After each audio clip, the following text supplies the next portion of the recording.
empezar, muchas gracias por venir a compartir esta mañana de sábado con nosotros. Yo soy Andrea Tobar, soy la encargada de biblioteca junto con mi compañera Catalina Cepas desde hace unos meses y bueno, estoy particularmente contenta porque estamos promoviendo una nueva línea de actividades en el museo que tienen que ver con la literatura y bueno, y otros materiales bibliográficos, ¿no? Como puede ser la cartografía, así que en particular yo, que soy un poco, bueno, un amante total de los clásicos y de la literatura hispanoamericana, pues estoy muy contenta de tener con nosotros hoy a Alberto Vital, que es un académico y escritor de una altura increíble, y a Ramón Reverte, que es un editor de la obra de Juan Rulfo, pues que no se queda atrás. En particular, creo que poder celebrar, ¿no?, la obra de Juan Rulfo, que es tan escasa, pues es un honor. Pedro Páramo cumple en 2025 70 años de vida, que se dice pronto, pero a día de hoy es muy complicado que un libro, una novela tan breve además, pues rebase todas las fronteras del tiempo y el espacio de esta forma. Y creo que ya, lo comentábamos antes, es difícil de conseguir, ¿no? Estamos ahora mismo en una época de inmediatez en la que, por desgracia, los libros pues no tienen el recorrido que desearíamos, ¿no? Y se publica mucho, pero no todo trasciende de esta forma. Así que, precisamente, un libro como Pedro Páramo, que nos habla de México, que nos habla desde un contexto como muy concreto, que haya podido rebasar pues estas líneas geográficas y temporales y llegar a todo el mundo, y que convierta lo particular en universal de esta forma, pues creo que es muy remarcable, ¿no? Bueno, para esta ponencia contamos con, como decía, con Alberto Vital. Alberto Vital tiene un currículum increíble, que es bastante complicado resumir, lo voy a intentar. Alberto Vital nació en Ciudad de México y hizo carrera en la UNAM, en la universidad. Se licenció en Lengua y Literaturas Hispánicas allí, es maestro en Letras Mexicanas allí también y luego ya se doctoró en Letras en la Universidad de Hamburgo. Desde hace 35 años lleva a cabo su investigación, o sea, su labor docente e investigadora. Mucho tiempo, en este tiempo ha sido coordinador de humanidades, ha dirigido el Instituto de Investigaciones Filológicas de la UNAM, ha dirigido el Centro de Enseñanza para Extranjeros, en fin, ha llevado a cabo muchos proyectos dentro de este ámbito, pero me interesa sobre todo resaltar su labor creativa, ¿no? Alberto Vital ha escrito 18 libros de investigación, 5 de materiales didácticos, 3 de difusión y 30 obras de creación literaria en solitario. Luego aparte tiene otras en coautoría, o sea, una cosa tremenda, ¿no? De estas 30 obras podemos resaltar 9 novelas, 10 novelas cortas, ha escrito ensayo, teatro, poesía.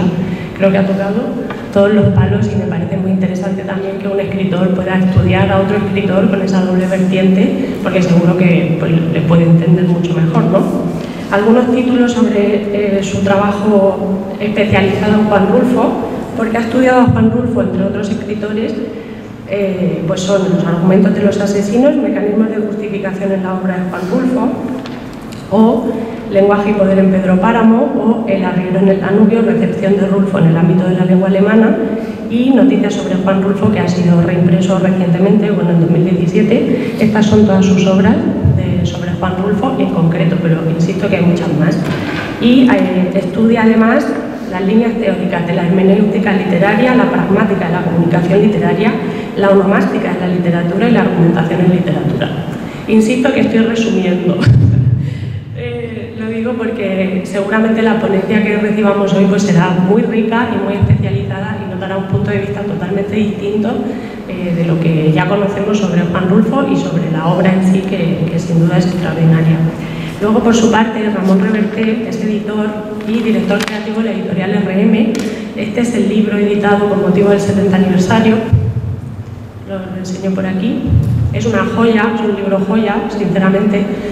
De hecho, estoy muy contenta como amante de los libros de poder recibir a Ramón y tener este libro aquí para darle un poco más de difusión todavía por nuestra parte, por nuestra humilde parte, porque es una edición que contiene, aparte de la novela en sí, que está exquisitamente pulida, o sea, no tiene un error, pues también tiene portadas de las ediciones en otros países a lo largo de la historia, y una primera versión de lo que sería luego la novela, que la incluye también al principio, y es muy rico ver también como el testimonio visual de la obra.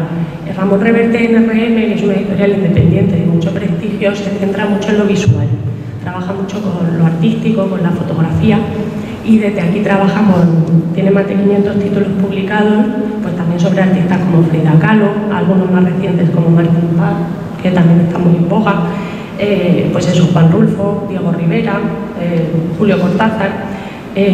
Comisarían un catálogo también de artistas hispanohablantes, o sea, hispanoamericanos, latinoamericanos, porque él precisamente ha estado viviendo en América muchos años.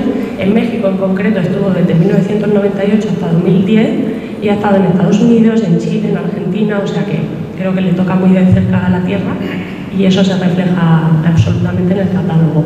Él es editor autodidacta y se ha interesado mucho por el diseño y las técnicas de impresión, y eso, como digo, se refleja en la obra que publican. Simplemente a nivel de publicidad diré que está de venta en la tienda del museo, tanto Pedro Páramo como El Llano en Llamas, que también tiene el mismo formato. Así que nada, les dejo con ellos. Cuando acabe la ponencia abriremos un turno de preguntas y yo me levantaré con el micrófono por si quieren preguntar o hacer algún comentario. Y nada, muchas gracias por venir y bienvenidos.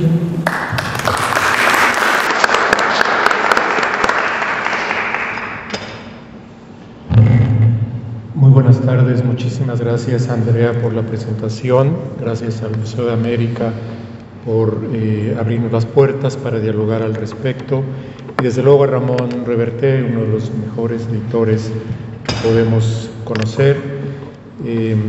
Para mí entonces es motivo de enorme alegría estar aquí. Normalmente, bueno, tengo escrita mi ponencia, mi conferencia, normalmente voy platicando, pero creo que ahora por lo pronto voy a empezar leyendo. Ningún personaje de Juan Rulfo menciona la palabra América. Por cierto que cuando me invitaron a dar la conferencia, dije, ¿por qué no hablar precisamente de la visión americana en Juan Rulfo? Para contextualizar todavía más y también rendirle honor al Museo de América. Pero entonces ningún personaje de Rulfo menciona la palabra América. La palabra México se muestra una sola vez en todo el corpus, y Jalisco, estado natal del escritor, nunca aparece ni siquiera una vez. ¿De dónde entonces podríamos extraer una visión americana de un autor, en específico de una obra, Pedro Páramo, para quien y para la cual tales referentes geográficos e históricos son simple y llanamente invisibles? Y vale la precisión, no es que no existan, es que no se ven, y es así como dejan aparentemente de ser relevantes. Vamos a ver. Concentrémonos en Pedro Páramo. Los personajes viven su realidad como si no hubiera otra. Esto es muy importante. Un referente geográfico e histórico, por ejemplo América, México y Jalisco, empieza a existir para nosotros en la medida en que delimita un territorio reconocible y se nos presenta como una alternativa entre otras. Hoy hablamos de Europa porque es una realidad para 500 millones de seres humanos y porque convive con otras realidades, América, Asia, África, Oceanía. Europa es visible, aunque no la abarquemos con la vista. América también lo es, aunque sectores de un país se apropien del nombre. Y condición de existencia, por cierto, y condición de existencia de ambos continentes y de cualesquiera otros sitios en el planeta es que sea posible abandonarlos, habitarlos, pero también dejarlos. Así sea con la imaginación. Nombrar como percibir es nombrar con respecto a otro, a lo ya nombrado o a lo no nombrado. Aquí se ve, bueno, mi vocación por la onomástica, uno de los temas en los que he trabajado últimamente. Y América es un nombre paradigmático porque viene de fuera del continente. 2, porque es un topónimo que procede de un antropónimo, Américo. Y 3, porque hoy hay quien pretende que denomine a un país más que al continente. Es como si de pronto Alemania dijera, pues nosotros somos Europa. o los chinos dijeran nosotros somos Asia. Es una especificidad del continente americano, de América, que un país diga nosotros somos América, como si el resto del continente no existiera. Por eso también es importante la reflexión americana. De ese modo, Europa y América y los demás lugares son topónimos, con topónimos, son sitios a donde podemos ir, aunque nunca vayamos. Y son acaso utopías en nuestra mente, aunque no lo sean en la realidad. Esto sintetiza la historia de millones de migrantes, y Juan Preciado, protagonista de Pedro Páramo, es un migrante, como lo son cientos y cientos de miles de americanos y africanos y asiáticos y europeos antes o ahora. Migrar es, dicen los clásicos, votar con los pies. También es irse construyendo lugares y nombrándolos si se hace necesario hacerlo, como Adán o como el José Arcadio Buendía al inicio de 100 años de soledad. A la vez sentimos vivamente nuestras muchas pertenencias en círculos concéntricos, que son a veces armónicos y a veces entran en conflicto. Recordemos a Stefan Dedalus al inicio del retrato del artista adolescente, como él va diciendo: mi cuarto, mi casa, mi barrio, mi ciudad, mi país, mi planeta, el universo. Entre los personajes de Pedro Páramo no existen ni el país ni el planeta, en buena medida porque no les proporcionan a ellos elementos como para que construyan su identidad y su vida cotidiana a partir de lo que proporciona. Es decir, el no nombrarlos es decir implícitamente: no estamos recibiendo de ti lo que deberíamos recibir. Y el universo oscila entre la casa y el cuarto y el más allá, la trascendencia frente a la muerte. Significativamente, la mina donde se esconde Bartolomé San Juan con su hija Susana, la mujer amada por Pedro, se llama la Andrómeda, es decir, tiene un referente, digamos, fuera de la Tierra. No hay ni México ni América para ellos, porque ni México ni América les proporcionan nada. Están condenados a Comala, como una pequeña villa dependiente por completo de la hacienda de la Media Luna. Así se explica la sordera del arriero Abundio Martínez. El arriero en las sociedades tradicionales mexicanas y americanas es el narrador, es el que sabe. Como nos dice Antonio Garrido Domínguez, el narrador etimológicamente viene de narus, lo contrario de ignaru, de ignorante. Narus es el narrador. Y la sordera de Abundio Martínez equivale a un apagón digital en las sociedades del siglo XXI. Genera un aislamiento y acaba así con la única posibilidad de que Comala perciba unidades territoriales más grandes que sus círculos concéntricos más pequeños y más próximos, salvo el más allá. Y aún así los personajes son americanos, precisamente porque miles de pueblos americanos y muchos otros han vivido en un aislamiento que tarde o temprano los convierte en todo lo que hay, en esto es todo y no hay más allá. Ni siquiera después de la muerte, se quedan ahí después de muertos. Mi hipótesis consiste entonces en que la novela, cuya primera publicación cumplió 70 años hace 2 meses, es una obra americana, sin que deje de ser muy mexicana y muy universal.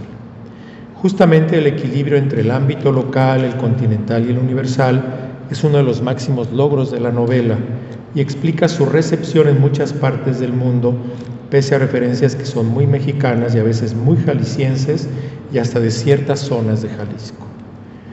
Palabra clave es entonces equilibrio para todas las estructuras del libro, la estructura semántica, la narrativa, la apelativa. Pero veamos la primera intervención del primer personaje, ese que dice las famosas palabras iniciales: vine a Comala porque me dijeron que acá vivía mi padre, un tal Pedro Páramo. El personaje se llama Juan Preciado y siempre será referido así, como Juan Preciado, a lo largo de toda la novela, como muestra de que es alguien externo, foráneo, migrante aún sin adaptarse. Imagínense ustedes que siempre se refieran a ustedes como, por ejemplo, Carlos Cázares, en fin, o Carlos Iseña, en fin, ¿no? Entonces, toda la vida, todas las personas. Eso a ustedes les parecería muy extraño, y eso es lo que vive Juan Preciado en Comal. Las primeras palabras de la novela en un parlamento en tiempo presente, no como parte de una evocación, son una pregunta de Juan Preciado justo a propósito del lugar, como indicio de que Juan Preciado se está ubicando apenas. Y son estas, ¿no? Bueno, está el comienzo, desde luego, y luego, ¿cómo dice usted que se llama el pueblo que se ve allá abajo? Comala, señor. ¿Está seguro de que ya es Comala? Seguro, señor. ¿Y por qué se ve esto tan triste? Son los tiempos, señor. Esta pregunta inicial es de verificación. Se infiere que el arriero Abundio, interlocutor de Juan Preciado en este momento, ya le dijo una vez el nombre. Por eso Juan Preciado antepone el dice que. Es una marca de verificación y por lo tanto de repetición de una información decisiva, el lugar. Y él no puede creerlo y por eso hace lo que hacemos todas las personas al sorprendernos porque la realidad no se ajusta a nuestras expectativas. Buscamos que el informante nos verifique el dato. La adaptación de Juan Preciado y la aceptación plena de su persona por parte de los moradores de Comala se cumplirán a costa de la vida de este joven migrante. Mitos, historia y letras se conjugan en la obra literaria y fotográfica de Juan Rulfo. Víctor Jiménez, entre otros especialistas, ha estudiado el germen de la novela, documentable desde 1947, es decir, 8 años antes, gracias a las cartas a Clara. El título original era Una estrella junto a la luna. Ello remite a uno de los mitos mesoamericanos más fuertes. La estrella no es otra que el planeta Venus. Para las culturas mayas, tolteca y náhuatl, el planeta es el dios Xolotl, manifestación vespertina encargada de abrir la puerta del reino de los muertos y de acompañar a los difuntos al Mictlán, esto es, al inframundo mesoamericano. Xolotl se asocia etimológica y visualmente con el perro y es dual como planta con 2 varas, Xolotl, maguey doble, Mexolotl, y anfibio, aquí lo tienen ustedes, Axolotl o ajolote, animal del agua y de la tierra como símbolo del más acá y del más allá, y uno de los 2 o 3 animales mexicanos por excelencia. Se trata de un mito tan poderoso que ha viajado de una cultura mesoamericana a otra, sin duda por el tema universal del tránsito al más allá. La estrella junto a la luna ya no apareció en el título, pero sí en un pasaje de la novela y en un lugar significativo porque es el centro de la misma.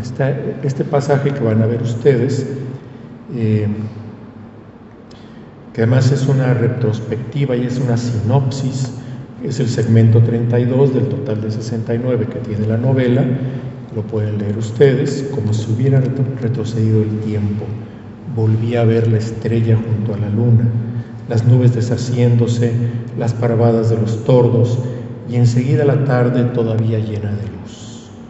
Las paredes reflejando el sol de la tarde, mis pasos rebotando contra las piedras, el arriero que me decía, busca a doña Eduviges si todavía vive.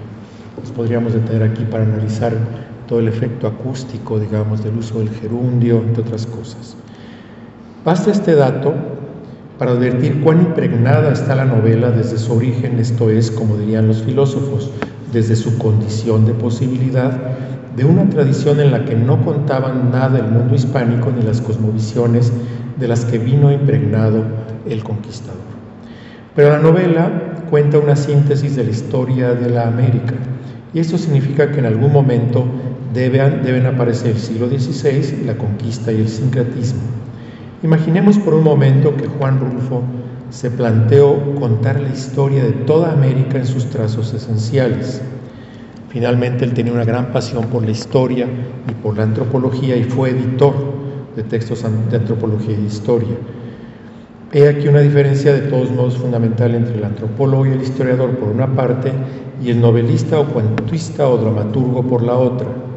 Esta diferencia no impide que las disciplinas se fertilicen mutuamente.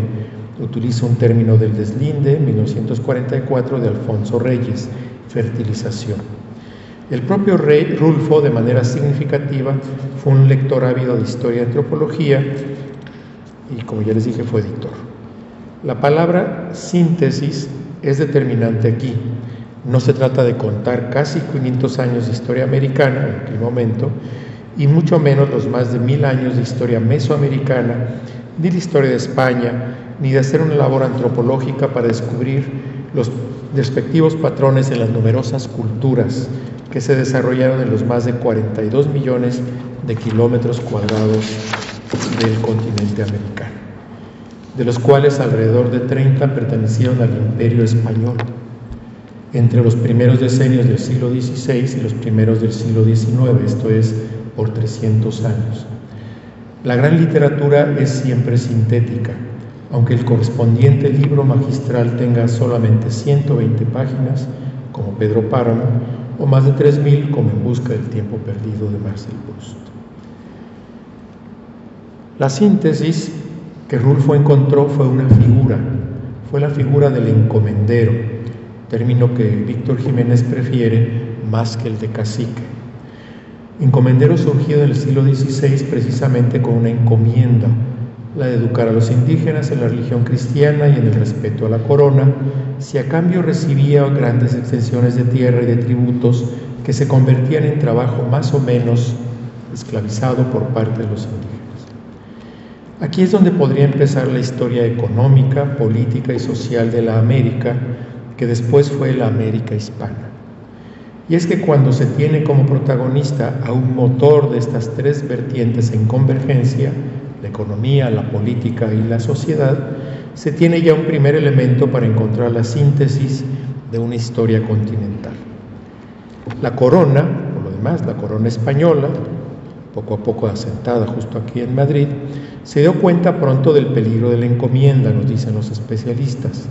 Señores poderosos y ricos, dueños de grandes extensiones y con miles de siervos a su disposición, implicaban el riesgo de que se insubordinaran, se independizaran y acabaran con un imperio que apenas estaba consolidándose y cuya cabeza se encontraba a miles de kilómetros de América, en distintos puntos de la península, hasta asentarse por fin en Madrid. Las nuevas leyes de 1542 buscaron contener la encomienda, en parte por presiones de figuras como Bartolomé de las Casas y en parte por el temor mencionado, y las nuevas leyes ya provocaron una reacción e insurrección de encomenderos, lo que nos confirma el poder que en muy pocos años habían obtenido estos señores, por lo común, si no es que en su totalidad, peninsulares. Las nuevas leyes modificaron ciertas condiciones y atenuaron la explotación despiadada de poblaciones originarias. Aún así, estaban creadas ya las condiciones para un esquema que veremos encontrarse en la novela de Rulfo y que es una constante no solamente en América, sino en el mundo: los riesgos de la concentración de poder en una sola persona, como el despojo de territorio ajeno por parte de esa persona. Para Rulfo, la palabra despojo era clave. De hecho, sus textos suelen tener implícita esta palabra, aunque solamente se vuelve explícita en un título de película donde él participó. A mi juicio, Rulfo descubrió los mecanismos profundos del encomendero como antecedente del cacique americano presente hasta nuestros días, con rasgos muy similares a los del narcotraficante. En un proceso claramente entrópico, el encomendero cacique narcotraficante va desmontando los demás poderes y las instituciones con el fin de facilitarse el asalto del poder absoluto. Los únicos diques a un poder absoluto, como el de Pedro Páramo, son otros poderes y son sobre todo las instituciones formales en tanto que contrapesos. Me permito ahora citar pasajes de un texto mío que apareció en marzo de este año en la revista de la Universidad de México, justo en el contexto del 70º aniversario de la novela. Un colega de la Universidad Autónoma de Aguascalientes, Ricardo Orozco, me hizo ver que el nombre Pedro es anagrama del sustantivo poder. El poder sí es un tema capital en la novela, pues lo es asimismo en la vida privada y pública, y Pedro es quien lo ejerce e intensifica. A partir de uno de mis análisis de Pedro Páramo llegué al siguiente descubrimiento, gracias a Pedro Páramo. Hoy hay 10 categorías de poder activas y en interacción constante, y así podrían explicarse muchos acontecimientos. Pues bien, el cacique y encomendero Pedro Páramo acapara los 10 poderes que en una sociedad normal están distribuidos y diseminados para la funcionalidad misma de la sociedad. Veamos. Tenemos desde luego el poder ejecutivo y el poder legislativo. Ejecutivo, él ordena todo, él ejecuta a través de otras personas como Fulgor todo cuanto ha de ejecutarse en la hacienda de la Media Luna y sus alrededores. Pero ya vimos que para todos los personajes ese es todo el universo, no hay otros. El legislativo, él controla las leyes. ¿Cuáles leyes, Fulgor? Las leyes de ahora en adelante las vamos a hacer nosotros. Luego el poder judicial, por medio de su abogado Gerardo, corrompe con dinero a los aparatos de justicia para salvar de la cárcel a su hijo Miguel, en el segmento 57, quien curiosamente crece Miguel carente de límites y termina muriendo en lógica rigurosa por querer saltarse unos límites de piedra, del segmento 11. Luego tenemos la prensa, medios de comunicación, opinión, el cuarto poder. Pedro Páramo controla las interpretaciones de los hechos. Susana San Juan es la única lectora en toda la novela, lee periódicos, si bien luego los usa para envolverse los pies. Luego el quinto poder, desde mi punto de vista, infiriendo lo de Pedro Páramo, es el dinero, el poder del dinero. Pedro Páramo es el único banco posible, pues únicamente él tiene dinero. Por eso el padre de Susana acude a él en busca de una capitalización benéfica para ambos, le ofrece un negocio. Pedro no únicamente lo desprecia, sino que manda a asesinarlo. El abogado le pide en préstamo un poco de dinero a cuenta de sus propios ingresos, o sea, ni siquiera le paga a su abogado, y de los favores ilegales otorgados. Páramo, en papel de banquero único, se lo niega. Luego, industrias legales. Pedro Páramo es el único agroempresario en toda la novela. Tenemos la industria armamentista como séptimo poder. Pedro Páramo sabe controlar a los únicos otros portadores de armas, los revolucionarios, los vuelve a su favor, los voltea, aunque él debería ser el enemigo natural de ellos, segmentos 53 y 66. Industrias ilegales, que son un poder real, y en México, en América, desgraciadamente, es un poder creciente. Sabe controlar a los únicos portadores de armas, él mismo es la industria ilegal por la forma en que elimina a sus posibles competidores. Representantes de otros poderes, líderes de organizaciones sindicales, educativas, religiosas, etcétera, instituciones. Él compra al padre Rentería, quien en su apellido ya lleva una irónica tentación hacia la rentabilidad, para obtener la salvación del alma de Miguel. Y 10, la sociedad civil, la ciudadanía. Pedro Páramo es hábil para menospreciar a la ciudadanía, manteniéndola en un mundo carente de equilibrios, de justicia, de oportunidades, de empleo o emprendimiento. Hay un momento importantísimo en que dice: esa gente no existe. Está despreciando entonces al décimo poder. Susan Neiman, Neiman, diríamos en alemán, o Neiman, filósofa norteamericana asentada en Berlín, nos pone en alerta frente a la conversión en poder de todos los aspectos de la vida. Hay quienes, nos dice ella, desde las posturas woke, sostienen que actúan en nombre de la justicia. En fin, entonces está la cita ahí, ustedes la pueden leer. Es decir, ella se revela incluso frente a la afirmación de alguien tan importante y tan fuerte como Michel Foucault, para quien todo finalmente derivaba en el poder, y ella, esta filósofa norteamericana, alemana, se opone a ello. Y lo vemos en efecto en la novela. Incluso Pedro Páramo tiene una parte que no es poder, pero vamos a ver qué pasa con eso. El amor por Susana es la única parte sana, Susana, sana, de Pedro. Ahí pervive el muchacho soñador que volaba papalotes con ella en la época del aire. Allí pervive el muchacho que se escondía de las señoras para pensar. Pero existe una característica fatal o casi fatal de la condición humana que consiste en que el rasgo dominante, cuando se trata de poder sobre todo, se impone a otros rasgos aun cuando se trate del amor. Hay una lucha en él entre amor y poder. Amor y justicia de Paul Ricoeur nos dice que el amor es lo único que rompe la cadena de do ut des, te doy para que me des. El amor rompe el esquema de la vida como intercambio puramente negociador y como trato inequitativo, típico del encomendero, iba a añadir al Donald Trump, por cierto. O peor, como despojo directo y absoluto. Y fíjense ustedes esta obsesión también de despojar al otro que tiene este señor. Pues bien, quien vence al enamorado Pedro Páramo no es otro que el poderoso Pedro Páramo. Y es que para recuperar y retener a Susana, a la que esperó y buscó durante 30 años, no utiliza las estrategias del hombre enamorado, sino del hombre poderoso. Simplemente ocurre, he aquí la característica fatal o casi fatal, que no es fácil e inmediato que una persona transite del mundo político, donde es poderosa, dominante en términos de Pierre Bourdieu, al mundo íntimo del amor, donde es vulnerable y donde ha de entregarse por completo y donde es potencialmente dominada, asimismo en términos de Pierre Bourdieu. Y es que la novela nos enseña que la vida privada puede, e incluso en momentos decisivos, debe librarse del poder.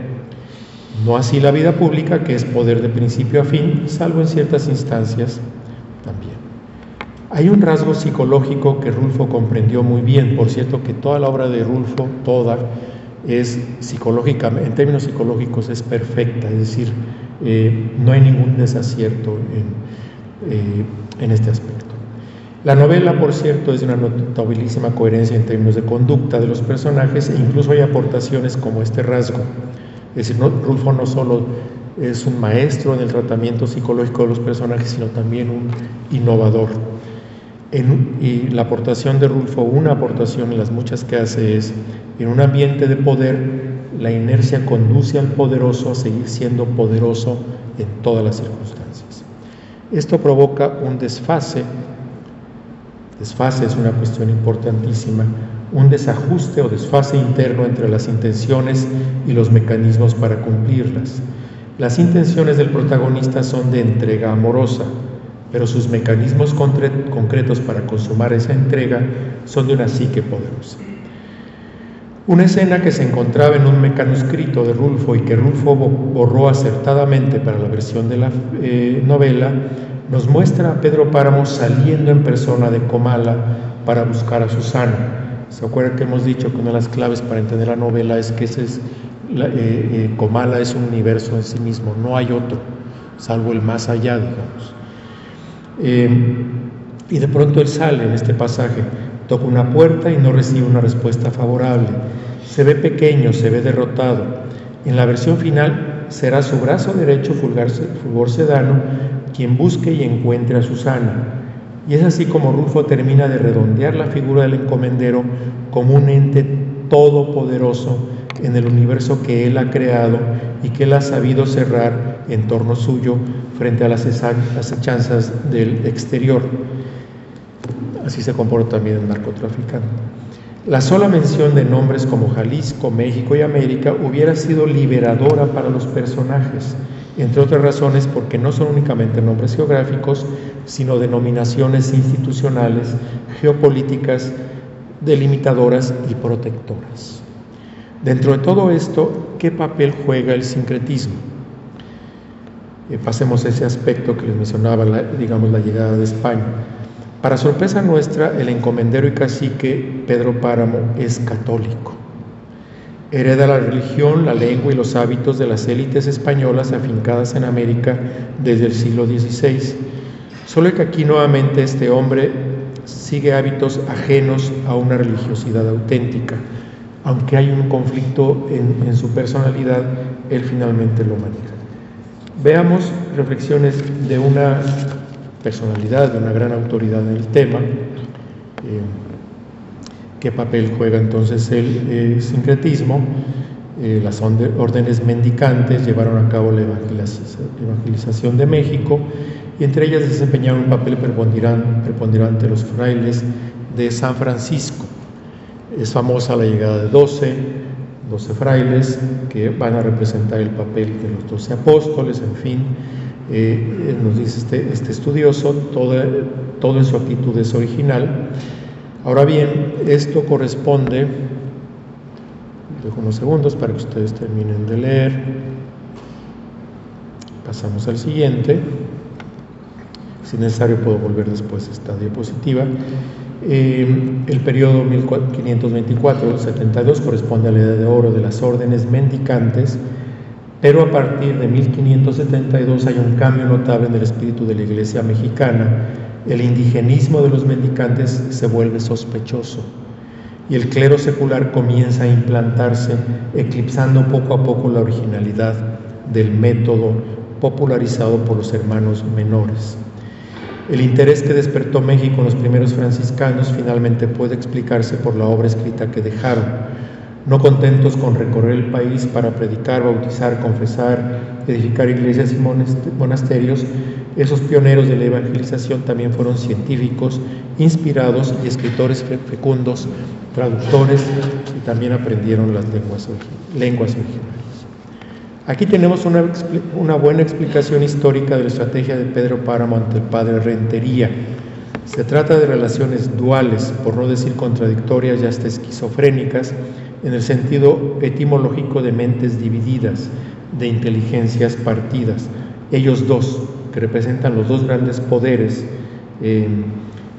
sinécdoque de los poderes que crearon a América, son en la novela dos mentes fracturadas. Conocemos, así sea en términos generales, el peso de la Iglesia en diversas fases y con diversos sectores, en una historia muy compleja y muy rica, y congregaciones y órdenes a lo largo de la conquista y el virreinato. El padre Rentería lleva consigo todo el peso de la tradición de un poder que, como vemos, ejerció una influencia muy grande en todos estos siglos. El otro poder es precisamente el político representado por Pedro, y es aquí la gran síntesis, se muestra la gran síntesis que es la novela. Y si en la Nueva España no ganaron los encomenderos, sino la corona en ese forcejeo que tuvieron, en la novela sí gana el encomendero, como un indicio de que Juan Rulfo piensa en un poder ilegal que absorbe a todos los demás poderes y que no se toma ni siquiera la molestia de presentar una especie de formalismo democrático. En suma, dos de los brazos que darán forma a América se encuentran aquí muy bien representados. Y Pedro Páramo habla humildemente al padre Rentería en los funerales de Miguel, el único hijo al que de veras quiso y protegió entre los muchos que tuvo. Otros dos son Juan Preciado y Abundio Martínez, que no llevan el apellido Páramo, y de cualquier modo le da dinero al padre cuando el padre se niega a dar la bendición al cadáver del muchacho. El autor no deja la imagen de la iglesia en este punto, o sea, no toda la iglesia es el padre Rentería, pues el padre va a confesarse con el cura de Contla y el cura le niega a él la absolución, pues ha vendido su iglesia al poderoso cacique. Pero el cura de Contla está lejos, también él y también Contla son inalcanzables. Recuerden que Miguel muere al tratar de cruzar el muro yendo a Contla. Entonces los moradores de Comala se mueven entre estos dos poderes. Me gustaría destacar otro aspecto que para el historiador francés Serge Lusinski, gran especialista en esos años americanos, el volumen La colonización de lo imaginario, sociedades indígenas y occidentalización del México español, siglos XVI-XVIII, 91, y el volumen La guerra de las imágenes de Cristóbal Colón, a Blade Runner, nos hablan del impacto que la escritura fonética ortográfica tuvo en los pueblos originarios, concretamente en Mesoamérica. Los pueblos, acostumbrados a guerrear, sabían que podían perder o ganar en una batalla o una guerra. Lo que no esperaban de España, de Europa, era una escritura fonética que los dejó perplejos por un tiempo y que les resultó inaccesible, como hoy a una persona mayor la deja perpleja, fuera de sitio, desbalanceada, atrasada, el uso de la comunicación digital. Con la llegada de los españoles, nacimiento de América, nació el analfabetismo propiamente dicho, pues antes no había escritura alfabética. Ahora bien, Pedro Páramo, como lo vimos, destruye los papeles en un gesto a la vez arrogante y primitivo, que retrotrae a ese microcosmos americano que es Comala a una situación prehistórica. De este modo, impide aquello, Pedro Páramo, que los indígenas lograron en cuanto rápidamente aprendieron el sentido y la práctica de la escritura, según nos cuenta Lusinski.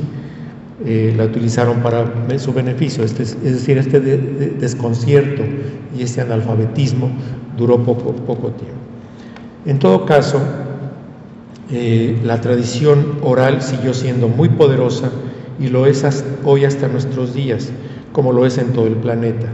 Y es un acierto de Rulfo colocarnos en un ambiente de conversación entre dos personas sin poder, ni siquiera el de estar vivas, y de cualquier manera ellas son quienes contarán, esto es, articularán la historia final de este pueblo que es un microcosmos de América. En efecto, ya dijimos, es dos grandes poderes, Pedro Páramo y el padre Rentería, pero la novela no es otra cosa que una amena conversación entre dos personas sin poder, Dorotea Lacuarraca y Juan Preciado. Entonces, esa paradoja es importantísima también. Y es que sí, la novela no es otra cosa que una amena charla, es decir, no hace otra cosa que una de las actividades más gratas a todos los seres humanos, que es precisamente conversar. De este modo, la novela debería conversar con un guión de parlamento antes de Vine a Comala, porque Juan Preciado está conversando desde un principio con Dorotea Lacuarraca. La única diferencia con cualquier conversación de café o de restaurante o de bar es que Juan Preciado y Dorotea platican dentro de una tumba. Lo hacen en paz y con cierta curiosidad, porque las tumbas cercanas se remojan con las lluvias y crujen y los muertos se ponen a hablar en voz alta. ¿De dónde extrajo este hallazgo genial Rulfo? Hallazgo como un núcleo que hizo posible los demás hallazgos de la novela. La retórica antigua entendió que se elabora un discurso oratorio, forense o escrito mediante 3 pasos fundamentales: inventio, dispositio y elocutio. La inventio es la selección o invención de materiales, la dispositio es la colocación sucesiva en un largo sintagma de los mismos, y la elocutio es el énfasis, el tono, el estilo y los demás recursos para la expresión.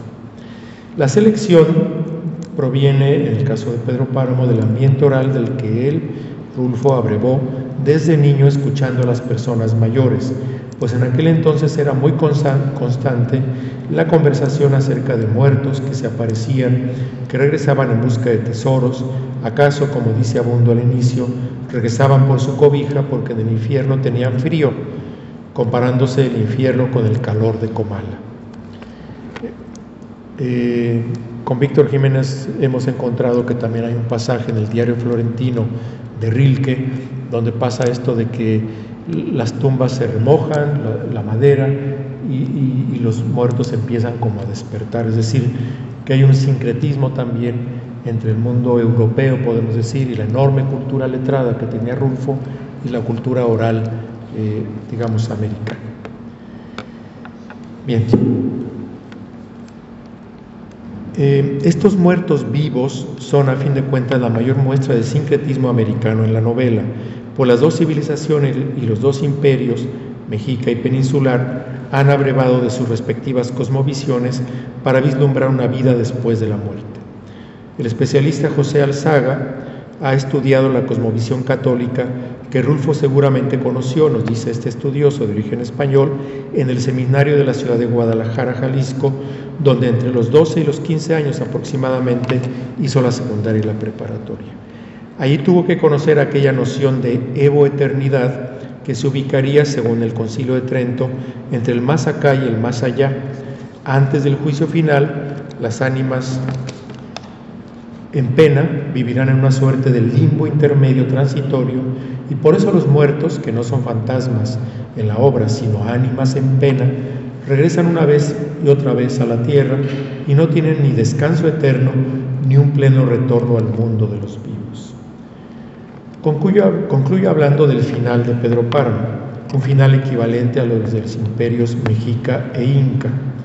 Resulta que la concentración de los distintos poderes en solamente dos manos, tanto entre los mexicas como entre los incas, tiene un inconveniente inmenso: la vulnerabilidad de toda la estructura económica, política y social construida con mucho esfuerzo y más de una violencia, pues basta con tomar a la cabeza para que todo el inmenso cuerpo del imperio quede atrapado y vencido.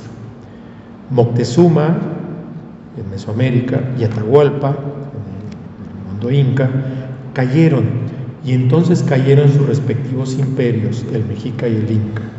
La visión profundamente vertical de los dos imperios, incomunicados entre sí, independientes el uno del otro, no interdependientes, facilitó las cosas a los conquistadores, que eran muy inferiores en número y no conocían el terreno, aunque tenían unos liderazgos militares muy hábiles, listos para conocer las propias desventajas y anularlas.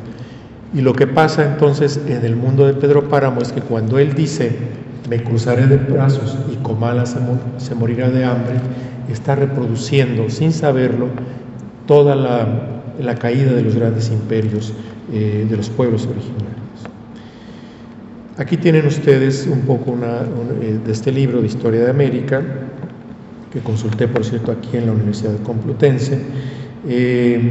Cómo ocurre, digamos, es un proceso, y cómo Hernando Pizarro va a hacer esta detención de Atahualpa. Desde luego hubo una lucha entre las huestes mexicas e incas, digamos, pero de hecho Atahualpa fue ejecutado por Pizarro, y Atahualpa tenía una facción contraria, la de Quito, pero en todo caso es una historia, en fin, no voy a entrar en ella, no puedo entrar en ella. Pero Pedro Páramo se comporta como Hernán Cortés y Pizarro cuando trata de controlar, y después se comporta como Moctezuma y Atahualpa cuando se cruza de brazos y Comala muere de hambre. Bien, finalmente, a diferencia de Atahualpa y de Moctezuma, él no es derrotado por un enemigo exterior, sino por uno interior. Tan interior es su enemigo que es él mismo. Pero finalmente hay una cuestión estructural que no podemos olvidar: la concentración de poder en unas solas manos. Bien, concluyo diciendo que mi libro, Los nombres en el llano en llamas, va exponiendo la agudeza del maestro Rulfo al diseminar simbolismos mediante los antropónimos, los topónimos y otros recursos. Menciono uno solo: Macario en el cuento del mismo nombre. Macario es un joven adulto, él sí con una carencia neurológica fuerte, acaso como un retraso mental, se diría en aquellos tiempos, más o menos leve, a la manera del Benjamín del sonido y la furia de William Faulkner. A lo mejor le llamaríamos más de un trastorno, en fin. Ambos, Macario y Benjamín, de maestros William Faulkner, son narradores de sus respectivas vidas. Bueno, pues el nombre Macario procede de las beatitudes en el Sermón de la Montaña, Mateo 5. Macario cumple las 8 beatitudes. 1. Es pobre de espíritu. 2. Sufre un duelo por la muerte de sus padres. 3. Es humilde. 4. Tiene hambre y sed de justicia. También tiene hambre y sed de comida y de bebida, de agua. 5. Es compasivo. 6. Es limpio de corazón. 7. Busca la paz. Y 8. Es perseguido. Sus beatitudes no están exentas de ironía. El maestro Rulfo era un maestro de la ironía sutil, y aún así son auténticas. Bueno, pues una ironía mayor ocurre desde el momento en que este joven adulto, disminuido mentalmente, es el único personaje en toda la obra de Rulfo que logra ordenar su mundo y transcurrir con paz y con expectativas. Supera así al inteligentísimo Pedro Páramo, quien muere sentado en su equipal, viejo, viudo y solo, con Comala y la media luna estériles. Le cruzaré de brazos y Comala se morirá de hambre. Queda entonces la pregunta de si la obra de Rulfo será una suerte de lectura en espejo de la historia americana. Muchísimas gracias por su atención.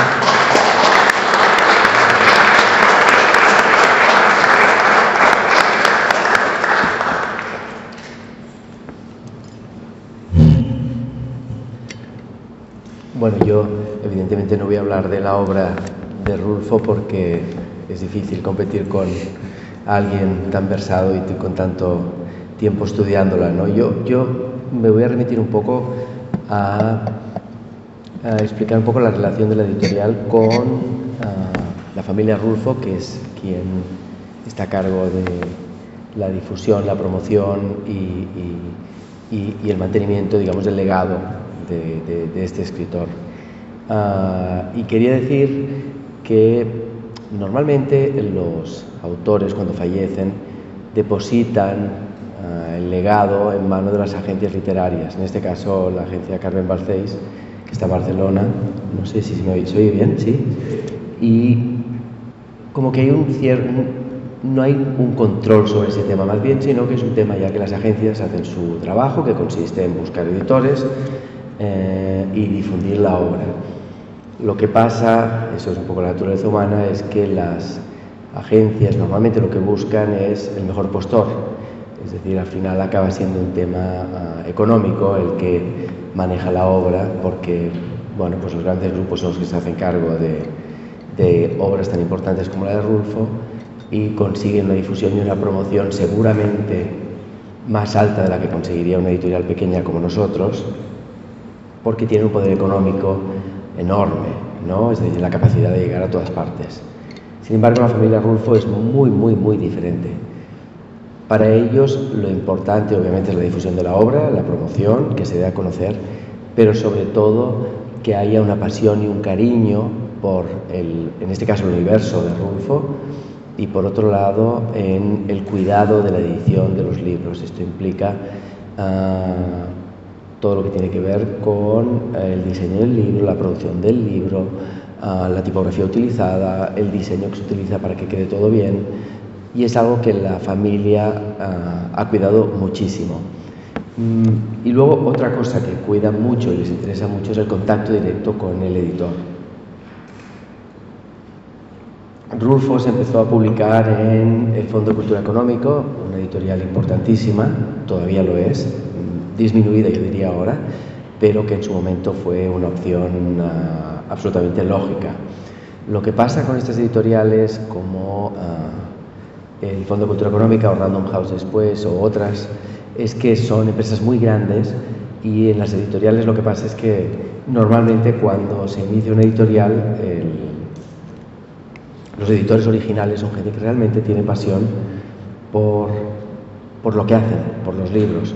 A medida que la editorial crece, se van sucediendo las diferentes generaciones y los que se hacen cargo de la editorial ya no son los que tienen pasión por el contenido, por la obra literaria, sino que tienen la capacidad de gestión de una empresa que es muy grande. Esto suele pasar. Cuando pasa esto, lo que pasa es que se pierde la relación con los editores, ¿no? Naturalmente, con los autores, porque el autor, digamos, quiere acercarse al editor y el editor no tiene tiempo de contestar cualquier cosa o estar interesado en si el libro está distribuido aquí o allá, o si pueden de repente mandarlo a una librería que está en un pueblo pequeño y que han visto que no está. Son temas menores para ellos, ¿no? En el caso de la familia Rulfo, eso es justo lo que ellos quieren, ¿no? Entonces, nuestro acercamiento a la familia Rulfo fue muy curioso y habla de la generosidad que tenían ellos y de los principios que les han regido siempre. Nosotros como editorial empezamos a publicar la obra de Rulfo a través de la dualidad que tiene Rulfo, porque Rulfo es un escritor espectacular, pero es un fotógrafo extraordinario, con un nivel también altísimo. En México es uno de los grandes fotógrafos. Tal vez aquí no es tan conocido, a pesar de que ha tenido exposiciones, En México yo creo que ya todo el mundo sabe que Rulfo son dos Rulfos, no solamente uno. Nuestra editorial, que principalmente trata el área visual, se acercó a la familia Rulfo para hacer un libro de fotografía, un libro que nos llevó, que esas fotografías son de Rulfo precisamente, un libro que hicimos durante mucho tiempo, con mucho cuidado, con mucho mimo, y que prometimos a la señora Rulfo que sería el mejor libro de fotografía que se había hecho hasta ese momento de Rulfo.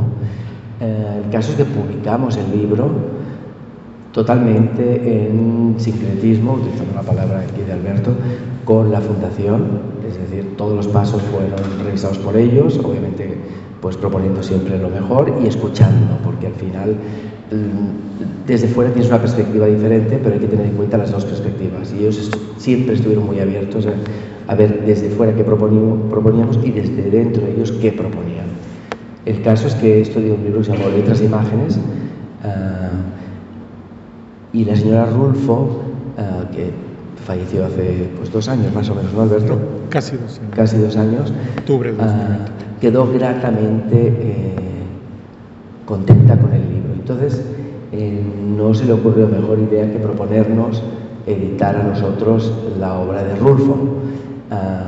En ese momento yo estaba viviendo en México y habíamos publicado más o menos 25 libros en la editorial, es decir, nada. El caso es que evidentemente le dije que no, porque era un compromiso y una responsabilidad tan grande que no era viable para nosotros en ese momento.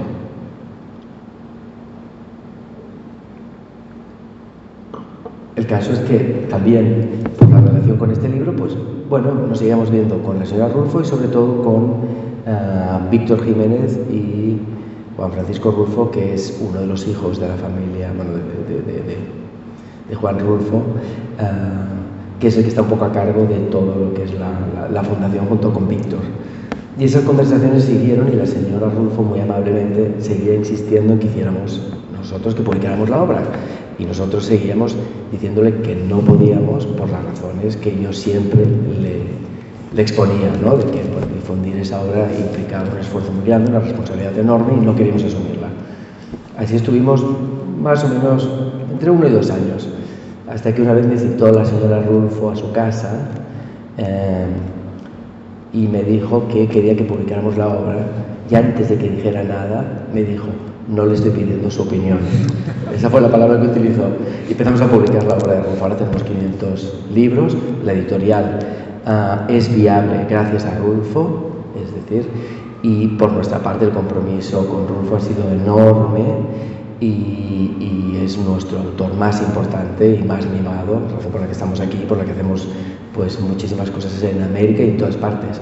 Quiero decir que el segundo mercado de la obra de Rulfo en este momento es, después de México, Estados Unidos, en español, porque nosotros publicamos la obra en español. Lo que quiero contar con esto un poco es que detrás de Rulfo y de su familia hay una ética, una moral que no es nada común. Es decir, ellos anteponen ante todo el cuidado, el cariño y el trabajo, digamos, con pasión a todo lo demás, ¿no? Y es una cosa que es digna y que me gusta comentar porque no tiene mucho sentido cuando hay grupos como Planeta, Random House, que podrían pagar muchísimo más que nosotros por el libro, no tengan el libro, lo tengamos nosotros, ¿no? Y esto habla también de por qué tiene de repente esta fama de ser muy cerrados y de repente desconsiderados, cuando es todo lo contrario. Lo que hacen es proteger desde todos los ángulos la figura de un autor tan importante, ¿no? Y poca gente como Alberto ha tenido acceso precisamente a un fondo tan importante, porque son muy celosos de lo que tienen. Hay muchísima gente interesada en Rulfo y bueno, pues tienen que realmente estar convencidos de que la persona que viene está realmente interesada en la obra y en el personaje, ¿no? Entonces, bueno, quería exponer un poco más allá de la obra, digamos, el universo de la familia, que tiene mucho que ver y que ahora toman todas las decisiones y pueden ser más o menos acertadas, pero detrás siempre hay unos principios clarísimos que guían a la familia Rulfo. Y por último comentar que, bueno, esta obra es una idea de Juan Francisco y de Víctor Jiménez, de cómo de alguna manera volver a posicionar una obra que siempre está presente y que siempre tiene una venta importante, ofreciendo algo nuevo a un público al que siempre se quieren acercar, ¿no? Y lo interesante de esta obra, para los que puedan verla, es que tiene, digamos, los antecedentes a la publicación del libro, es decir, en una edición facsimilar de cómo se publicaron las primeras partes de lo que sería Pedro Páramo en las revistas literarias de la época en México, y después tiene, además de un prólogo de la Fundación que contextualiza un poco todo. Al final creo que hay como entre 90 y 100 cubiertas de Pedro Páramo en otros idiomas, que es algo que es muy interesante ver, sobre todo cómo interpretan, digamos, visualmente la obra de Pedro Páramo en países absolutamente lejanos. Hay que decir que la obra de Rulfo es la obra mexicana más traducida a otros idiomas y de alguna manera esto es como un homenaje a todo ello, ¿no? Es lo que se llama un libro de coleccionista, digamos, que se publica ahora y nunca más se va a volver a reimprimir y queda pues como como un testimonio de un momento, ¿no? Entonces, bueno, esto es lo que quería decir un poco para contextualizar el mundo de Rulfo desde el punto de vista familiar y desde el punto de vista editorial. Y todos estos libros siempre están aprobados por la Fundación Rulfo. Me refiero, obviamente, al contenido, eso tiene que ser así, pero también a la parte gráfica. Es decir, esto explica también muy bien cómo ellos cuidan hasta el último detalle de todo, ¿no? Y esto es, de todos los autores con los que trabajo, jamás nos hemos encontrado con un caso así, porque esto es siempre para cada libro constante y esto implica una relación con ellos continua y no es más que una representación de lo que realmente es la familia y el cuidado que le ponen a la obra, ¿no? No sé tú, Alberto, cuál sea tu relación en este sentido, pero me parece que es igual, ¿no? La percepción que puedas tener.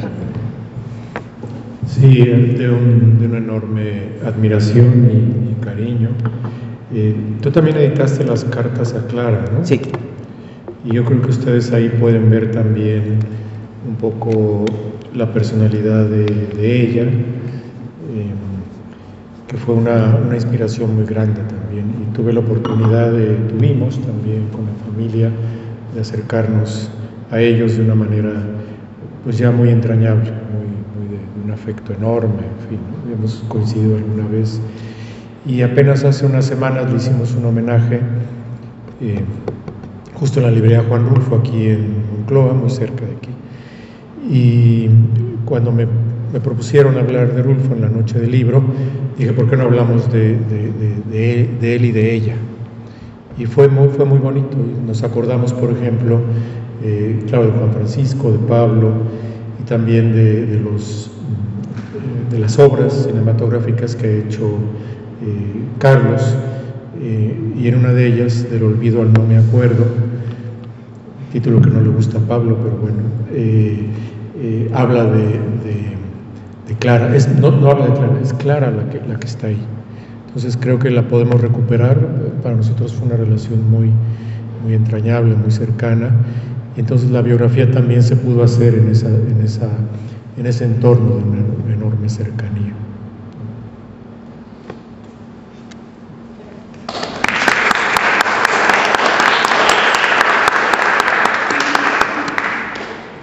Muchas gracias.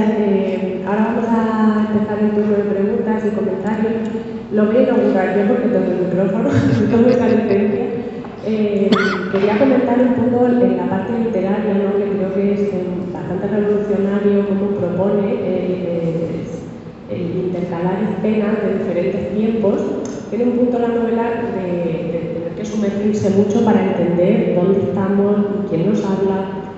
Y el haber limpiado tanto cualquier contenido superfluo para dejar un esqueleto pulidísimo, me parece que es bastante vanguardista para la época, ¿no? Si esa es la palabra adecuada.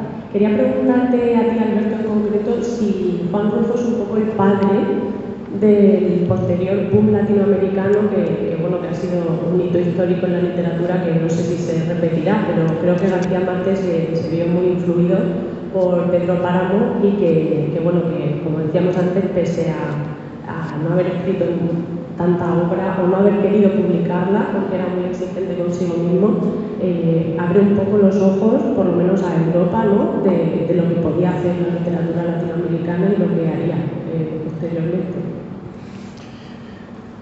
García Márquez se aprendió de memoria Pedro Páramo y lo admiraba tanto que en algún momento compró varios ejemplares y empezó a recortar para tratar de llevar la secuencia cronológica. Y dice, no funciona así no funcionaría, aunque no cambió una letra. Entonces, sí, es un maestro, digamos, de los escritores del boom, los trasciende y su influencia va más allá incluso de América Latina, de la lengua española. Creo que España tiene mucho todavía que hacer por la obra de Rulfo.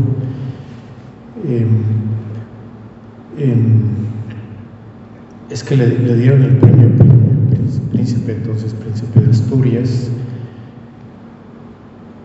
Creo que el Cervantes se lo merecía de sobra, pero bueno. Trasciende los premios, así como trascienden a las grandes editoriales, estas grandes figuras también trascienden los premios, ¿no? Y hubo en 2008, cuando doña Clara cumplía 80 años, porque ella nació en el 28, allá por los días de agosto, ya era del 12 de agosto, el domingo anterior el periódico El País publicó una encuesta de los 100 libros para los 100 autores hispanoamericanos, entonces vivía Carlos Fuentes, digamos más connotados. ¿Cuáles son creo que 10 libros más, a cada uno de los 100, tus 10 libros más queridos de la literatura universal? En primer lugar quedó El Quijote, en segundo En busca del tiempo perdido, para estos 100 autores, y los únicos 2 textos mexicanos que aparecen son Pedro Páramo en el lugar 16, junto con La montaña mágica, Tomás Mann, o sea, a esos niveles, y El llano en llamas. Entonces le dije a doña Clara, ya le mandó su regalo de cumpleaños Juan, ya ve, don Juan, el maestro Juan. Sí, es muy revelador, digamos, hago referencia a esto, porque sí estamos hablando de lectores, también grandes escritores, escritoras, pero también antes que nada lectores, les preguntaron como lectores, y fue muy revelador de la dimensión de la que estamos hablando. Entonces, bueno, en resumen, la respuesta es sí, es un referente. Y a propósito de fotografías, y a lo mejor esa se podría incluir, hay una foto de Pablo Neruda de pie y Rulfo sentado, y Neruda creo que le tiene como la mano en el hombro a Rulfo muy joven, el pontífice de las letras latinoamericanas, pronto iba a ser premio Nobel, en fin. Quería muchísimo, admiraba muchísimo Pedro Páramo, Neruda. Y esto me lleva a algo muy, digamos, a la contraparte, porque Rulfo leyó Laurel, la antología de 1941, y le regaló un ejemplar a su entonces novia, Clara. Le regaló un ejemplar porque era un libro de poemas, pero también era un libro como que también podía ser un regalo de poemas de amor de un enamorado a su novia, y entonces es muy entrañable, digamos, este diálogo entre los grandes escritores y previos a Juan Rulfo y los posteriores. Y concluiría diciendo también que Borges admiraba Pedro Páramo, El llano en llamas, y los incluye en su biblioteca personal. ¿no? Los incluye con un prólogo que dice: Pedro Páramo es una de las mejores novelas de la literatura hispanoamericana y aún de la literatura. Muchas gracias. ¿Preguntas? Bueno, los felicito a ambos por las intervenciones. Me interesaba mucho la parte de Pedro Páramo y me interesaba también esa explicación sobre la editorial de RN. Voy a empezar por la parte más cortita de mis preguntas, porque antes de jubilarme tuve un alumno que hizo un paralelo entre el doctoral y Rulfo, que tienen una parte visual que se parece, pero al mismo tiempo ideológicamente estaban el pintor y el escritor en las antípodas, ¿no? Y ahí con la editorial de RN, porque yo había dado clases antes con otras ediciones de Rulfo, y bueno, pues volvimos a manejar al autor loco algunos libros de RN donde hay unas fotos que son muy importantes, ¿no? Por ejemplo, el engaño de oro. Y bueno, pues me encantaba la explicación, porque yo no sabía bien cómo era esta historia, ¿no? De las ediciones primero en México y luego en Barcelona de la obra de Rulfo. Y luego sobre la conferencia yo voy a aprovechar porque dando clases también hace muchos años, porque con los planes de estudio los autores se trastocan, siempre tenía ciertas dudas, ¿no? Una era sobre la palabra comala respecto al comal y el pueblo físico mexicano, que creo que ha adoptado incluso el nombre de Comala, ¿no? Turísticamente, o no sé, porque yo quería buscar algo y quería preguntar sobre la aplicación del nombre de Comala.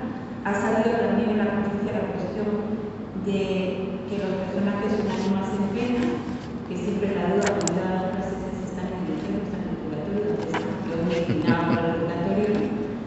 Y luego también otra duda, cuando yo daba clases, era si Juan Preciado ya estaba muerto al principio de la novela, o sea, en el diálogo con Dorotea, a mitad de la novela se ve que está muerto, porque estas son las cuestiones que yo buscaba en un libro y en otro no las encontraba. Entonces, no quiero extenderme mucho por ahora, pero muchas gracias. Para ese tema de Comala yo lo remitiría a la página 16 justo de la edición, porque aquí se reproduce de una manera espléndida la primera versión que él publica con el nombre de un cuento un año antes, en el 54, y allí todavía dice: fui a Tuzcacuesco porque me dijeron que allá vivía mi padre, un tal Pedro Páramo. Tuzcacuesco, que fuimos, lo recorrimos, sí corresponde mucho a la descripción, porque bajas así como en círculos, y que él hace. ¿Por qué le cambia el nombre? Porque la literatura se puede dar esas libertades. Y él, teniendo esa conciencia de historiador y de antropólogo que tenía tan fuerte, supo superar al historiador antropólogo, porque Comala le permite ese juego, es más fácil de aprender, siendo un nombre de todos modos de origen prehispánico o no hispánico, tiene esta connotación con Comal, en fin, ¿no? Ahora ya Comala, Colima, que ya existía, no corresponde, está un poquito, pero sí está cerca, porque cruzas esta parte de la Sierra Madre Occidental y en línea recta deben ser como 30 kilómetros, pero están los dos volcanes, ¿no? El Nevado de Colima y el volcán de Colima. Entonces, eso no lo he hecho, pero lo cruzas por un lado y llegas a Comala, que repito, tiene otro clima y tiene otra configuración. Entonces, y sí, cuando le preguntaban a don Juan, él decía: sí, todos están muertos.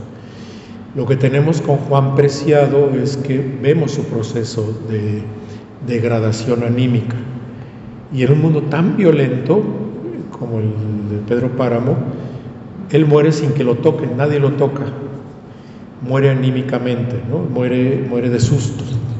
Él dice también: se me rompieron las cuerdas o algo así dice, pero es porque va caminando y va viendo muertos, pero que no parecen muertos, son ánimas en pena, no son fantasmas ni zombies, eso es muy importante, son ánimas en pena, parecen vivos. Y luego los murmullos, ¿se acuerdan ustedes que El segundo nombre después de Una estrella junto a la luna era Los Murmullos. Se iba a llamar así. Al final es cuando cambia el nombre. Me parece que es un gran acierto más. Pero sí fue quitando cosas, pero lo que sí también yo diría es que hay una línea muy clara, hay dos líneas muy claras en la novela, pese a que tiene esta fragmentación, digamos, o segmentación, yo diría más que fragmentación, y es la línea de la degradación anímica de Juan Preciado, lo que acabo de decir. Ahí sí vamos viendo cómo él lo va manejando el autor de una manera muy sutil, digamos. Te crees que él termine muriendo de miedo, de susto, número uno. Y la otra línea es el enamoramiento, el crecimiento de Pedro Páramo, que empieza como un muchacho enamorado, como decía yo. Digamos, esa parte lo vuelve entrañable y permite que lleguemos a uno de los mejores finales que yo he visto en toda mi vida. Rulfo sabe empezar y sabe terminar muy bien sus textos, y en medio también lo hace muy bien. Pero terminar muy bien un texto, esto le aprendió mucho García Márquez, y no solo él, pero García Márquez sobre todo. Terminar muy bien. Cien años de soledad también termina muy bien, porque es un niño desamparado finalmente. Este que destruyó, casi Hitler, digamos, ¿no? Totalitario, termina desamparado, ¿no? Entonces, en El Padrino 3, a quienes les gusta el cine, El Padrino 3 termina, ahí le toman prácticamente. Al Pacino termina El Padrino, Michael Corleone termina igual que Pedro Páramo, pero Pedro Páramo es anterior.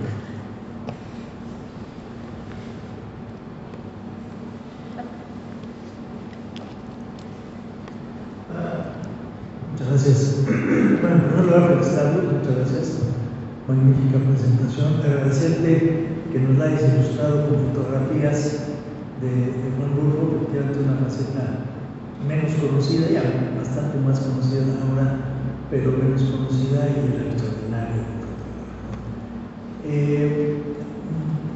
Aunque esto va a revelar una oportunidad,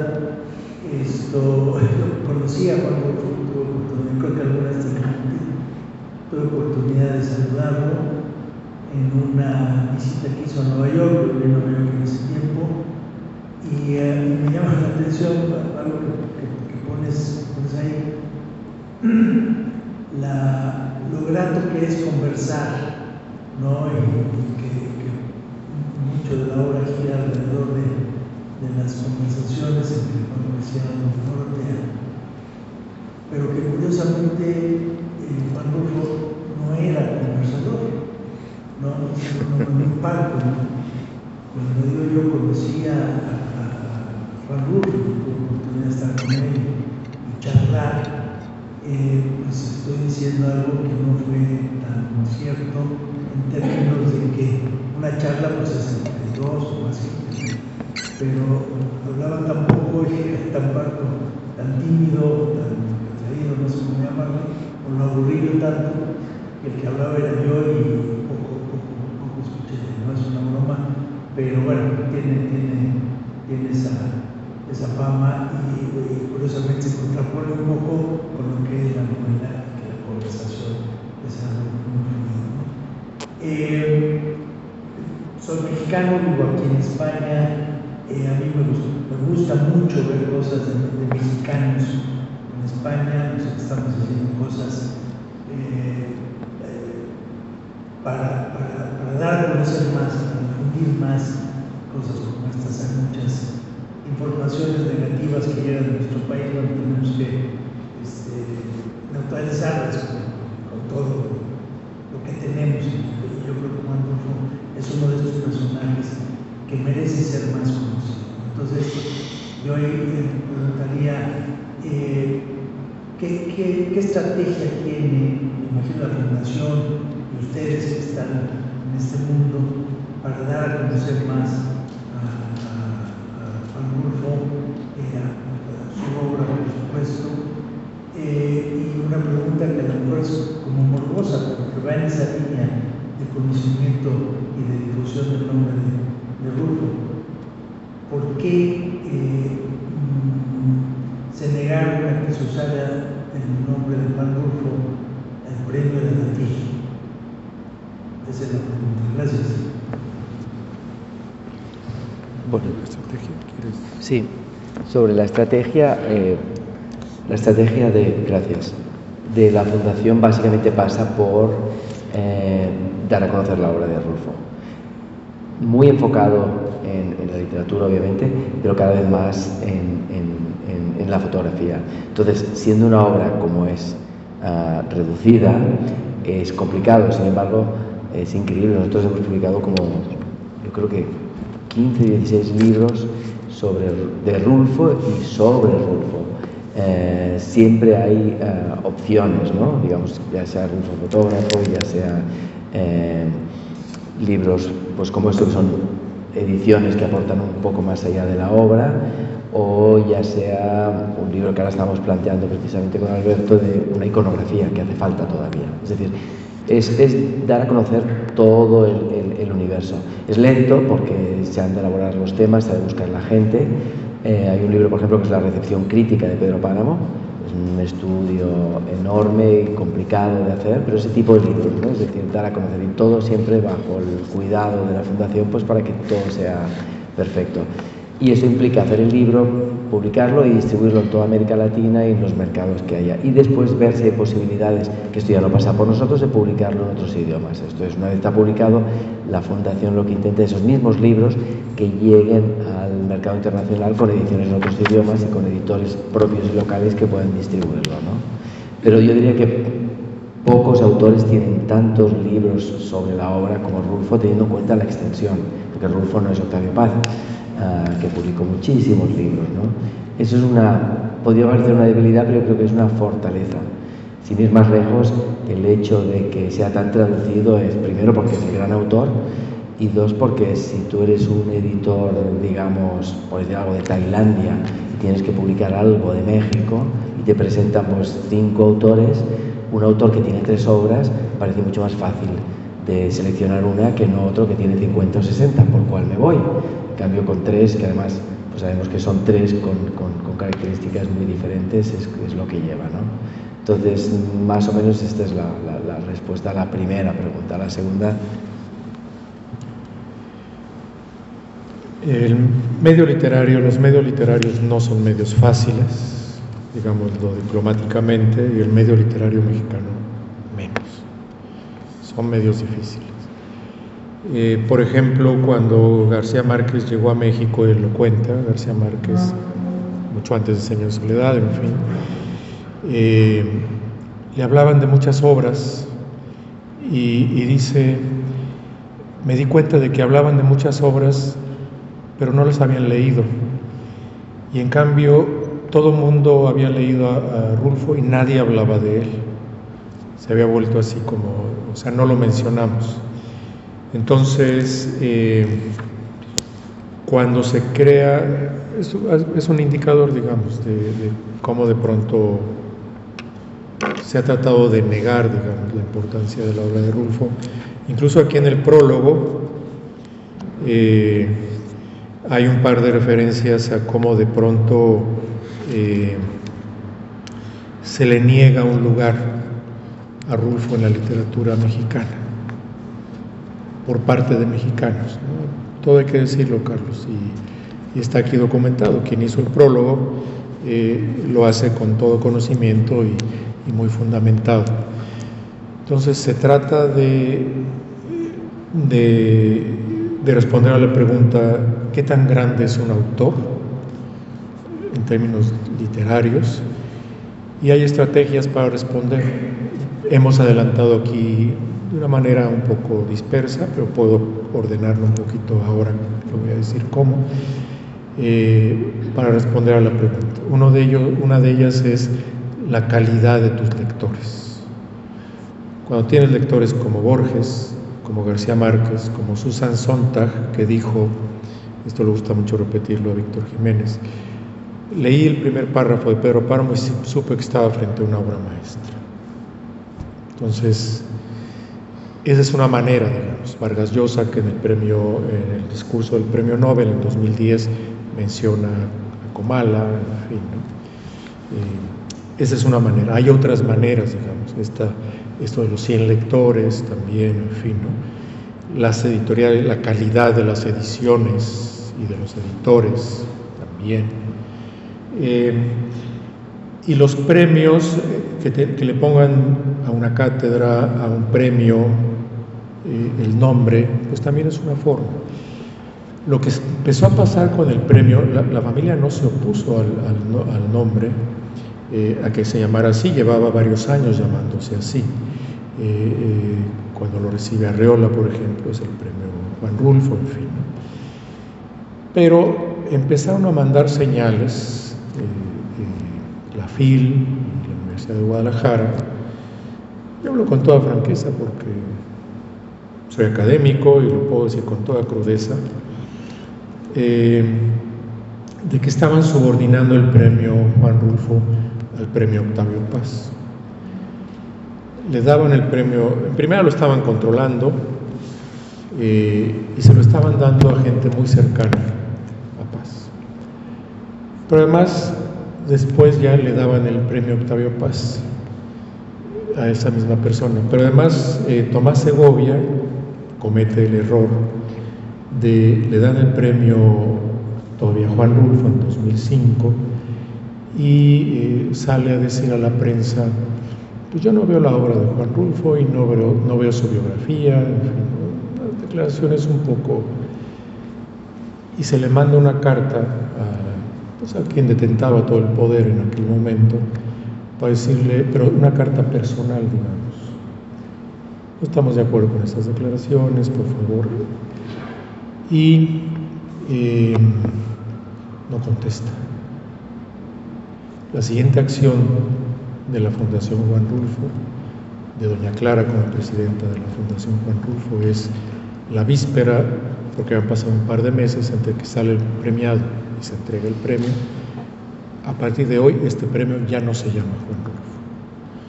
Pero hay esta parte de la intrahistoria que por discreción la familia no cuenta, porque además es una cuestión penosa, hay que decirlo, de figuras muy menores. No me refiero a Octavio Paz, me refiero a quienes movían, digamos. Eso Paz ya ni estaba, digamos. Que van cayendo por su propio peso. Entonces ahí, y me extendí, Carlos, porque creo que es importante también.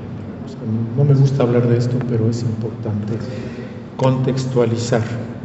Entonces el premio dejó de llamarse Juan Rulfo y no fue culpa de la familia, porque la familia, con ese esmero que se ha mencionado aquí, cumplió los protocolos, cumplió los pasos, casi de una manera bíblica, casi como dice el Evangelio: si no estás de acuerdo con algo que hace tu hermano, díselo a él. Y así lo hizo la familia. Si no hace caso, hazlo público. Muchas gracias. Nada más como comentario quizá a eso. Quedó la impresión de que fue la familia aquí. Perdón, una aclaración así perfectamente. Gracias. Sí, una de las cosas que decían era que todo eso tiene que ver con el dinero también, cosa que yo como editor puedo decir que evidentemente no tiene nada que ver. Y bueno, también contextualizar un poco que había una rivalidad muy grande por parte de Octavio Paz hacia Rulfo, porque Octavio Paz era una persona que tenía mucha gente a su alrededor, era un poco cacique en este sentido, Rulfo no. Y hay una anécdota muy simpática, hay una librería que se llama La Central, que tiene aquí precisamente una sede en Reina Sofía. El director de La Central es colombiano y me contó la siguiente anécdota, que es muy simpática. En esa época él estaba viviendo en México y trabajaba en el Juglar. El Juglar es donde Juan Rulfo, sus últimos años, pasaba muchísimo tiempo. Establecieron una relación pues muy cercana, porque él era muy joven, debía ser un tipo, bueno, colombiano, le debía llamar la atención y muy respetuoso, y que admiraba la obra de Rulfo. Entonces, de repente, Rulfo llegaba por la mañana Y como los periodistas sabían que Rulfo iba continuamente a esta librería, de repente se acercaban. Nos acercaban para pues entrevistar a Juan Rulfo. Y él me decía, la persona esta de la central me decía, oye, pues Rulfo venía por la mañana y decía, si viene alguien de la prensa hoy, dígale que no estoy. Y a veces le decíamos, si viene alguien preguntando por mí, dígale que sí que estoy. Entonces dice que en una de estas viene alguien de la prensa y le dice, sí, está Rulfo aquí. Entonces llega esta persona, se sienta con Rulfo, están hablando y esta persona de la central está dando vueltas por ahí y de repente se queda escuchando la conversación inevitablemente porque eran espacios pequeños. Y el periodista le pregunta a Rulfo, le pregunta, oiga maestro, ¿y usted cómo ve la cultura en México? Y la respuesta de Rulfo es, usted no se preocupe, la cultura en México descansa en paz. Y es así. Bueno, no sé si hay alguna intervención más, tenemos que ir acabando, así que si hay alguna más, cogemos una. Bueno, pues perfecto, así. Bueno, muchísimas gracias otra vez por haber venido, quedamos súper agradecidos desde el Museo de América y ojalá nos volvamos a ver. Y muchísimas gracias a todos por venir, a ver si hacemos más cosas en esta línea.